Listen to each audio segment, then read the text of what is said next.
எபேசியர் அதிகாரம் 5. ஆகவே நீங்கள் கடவுளின் அன்பார்ந்த பிள்ளைகளாய் அவரை போல் ஆகுங்கள்.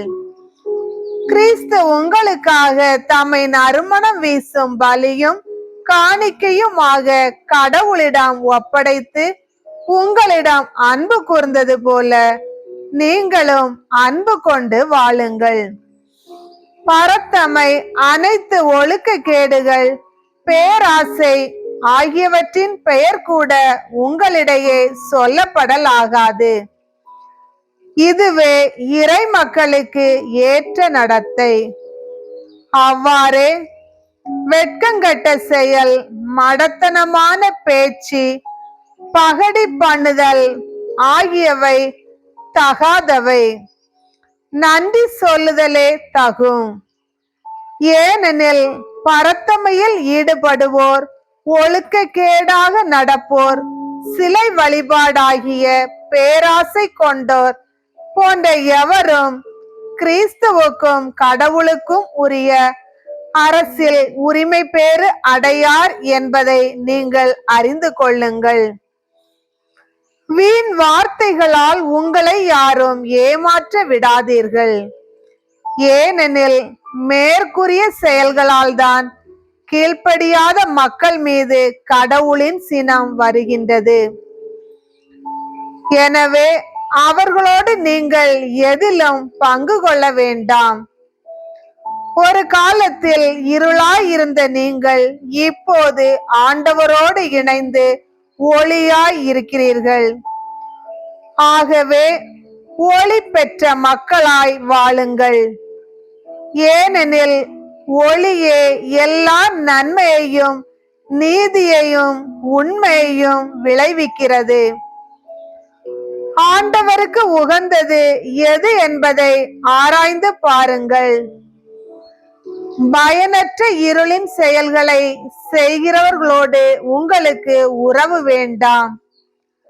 அவை குற்றமென எடுத்து காட்டுங்கள். அவர்கள் மறைவில் செய்பவற்றை சொல்லக்கூட வெட்கமாக இருக்கிறது. அவர்கள் செய்வதையெல்லாம் குற்றமென ஒளியானது எடுத்து காட்டும் போது அவற்றின் உண்மை நிலை வெளியாகிறது. அவ்வாறு தெளிவாக்கப்படுவதெல்லாம் ஒளிமயமாகிறது. ஆதலால் தூங்குகிறவனே விழித்தெழு, இறந்தவனே உயிர் பெற்றெழு, கிறிஸ்து உன் மீது ஒளிர்ந்தெழுவார் என்று கூறப்பட்டுள்ளது. ஆகையால் உங்கள் நடத்தையை பற்றி மிகவும் கருத்தாய் இருங்கள். ஞானமற்றவர்களாய் வாழாமல் ஞானத்தோடு வாழுங்கள். இந்த நாள்கள் பொல்லாதவை. ஆகவே காலத்தை முற்றும் பயன்படுத்துங்கள். ஆகவே அறிவிலிகளாய் இராமல் ஆண்டவருடைய திருவுளம் யாது என புரிந்து கொள்ளுங்கள். திராட்சை மது அருந்தி குடிவெறியருக்கு ஆளாகாதீர்கள். இது தாறுமாறான வாழ்வுக்கு வழிகோலும். மாறாக தூய ஆவியால் ஆட்கொள்ளப்படுங்கள்.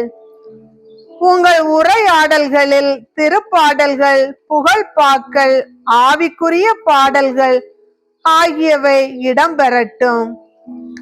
உளமாற இசைபாடி ஆண்டவரை போற்றுங்கள். நம் ஆண்டவராகிய இயேசு கிறிஸ்துவின் பெயரால் எல்லாவற்றிற்காகவும் எப்போதும் தந்தையாம் கடவுளுக்கு நன்றி செலுத்துங்கள். கிறிஸ்துவுக்கு அஞ்சி ஒருவருக்கொருவர் பணிந்திருங்கள். திருமணமான பெண்களே, ஆண்டவருக்கு பணிந்திருப்பது போல உங்கள் கணவருக்கு நீங்கள் பணிந்திருங்கள். ஏனெனில் கிறிஸ்து திருச்சபைக்கு தலையாய் இருப்பது போல கணவர் மனைவிக்கு தலையாய் இருக்கிறார். கிறிஸ்துவே திருச்சபையாகிய உடலின் மீட்பர். திருச்சபை கிறிஸ்துவுக்கு பணிந்திருப்பது போல மனைவியரும் தங்கள் கணவருக்கு அனைத்திலும் பணிந்திருக்க வேண்டும்.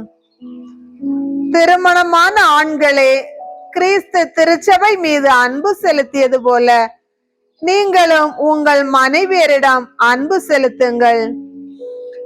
ஏனெனில் கிறிஸ்து திருச்சபை மீது அன்பு செலுத்தி அதற்காக தம்மையே ஒப்புவித்தார். வார்த்தையாலும் நீரினாலும் அதனை கழுவி தூய்மையாக்குமாறு இவ்வாறு செய்தார்.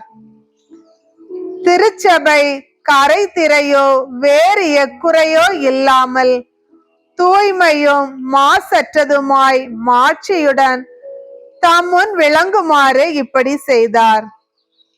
அவ்வாறே கணவர்களும் மனைவியரை தம் சொந்த உடல் என கருதி அன்பு செலுத்த கடமைப்பட்டிருக்கிறார்கள். தம் மனைவியின் மீது அன்பு கொள்கிறவர் தம் மீதே அன்பு கொள்கிறவர் ஆவார்.